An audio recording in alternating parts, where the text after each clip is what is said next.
руки. Малолетних детей тримайте за руку. Не допускайте, как ваше одіння, обувка або речі трапили у зазори поміж рухомими і нерухомими частками ескалатора.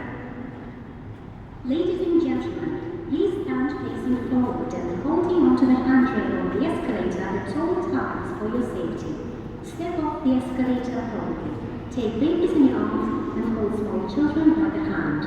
Keep your clothes, shoes, or other personal belongings away from the gaps between the fixed and moving parts of the escalator.